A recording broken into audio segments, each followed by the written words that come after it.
Purchasing a new Polaris ATV or side-by-side is always exciting, especially if it's your first foray into off-road riding. The proper maintenance of your vehicle is the best way to ensure that it operates to its full potential. With the right tools and know-how, you can maintain your vehicle from your own garage, ensuring you get the most enjoyment out of your off-road experience.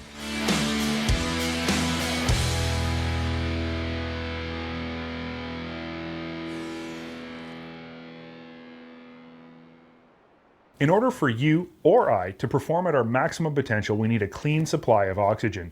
So it should come as no surprise that ensuring fuel and air can freely flow into the engine of your Polaris vehicle is what will maintain maximum performance. All Polaris ATV and side-by-side models have a filter that ensures only clean air can flow into the engine. But like any kind of filter, its purpose is to collect dust and debris.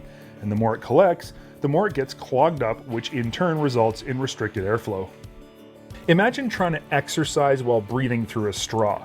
That's essentially what your engine is trying to do when the air filter is excessively clogged up and in need of replacement. Air filter maintenance is often overlooked though. It's just not something that's at the top of everyone's maintenance to-do list, but it definitely should be. Fortunately, changing your air filter is one of the easiest and quickest forms of vehicle maintenance. It's also one of the cheapest.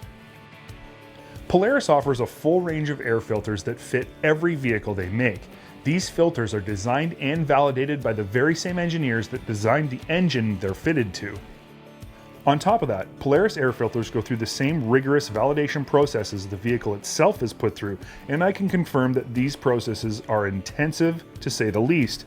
If an air filter can survive them, you can have every confidence it's going to survive whatever you can throw at it. As I said earlier, air filter maintenance is extremely easy and usually requires no tools at all. The hardest part is oftentimes just getting the clips off the airbox cover. Then you simply remove the dirty air filter. At this point, it's a good idea to give the inside of the airbox a quick wipe down with a wet rag just to remove any loose debris. Once your old dirty filter is off, dispose of it and install the new one.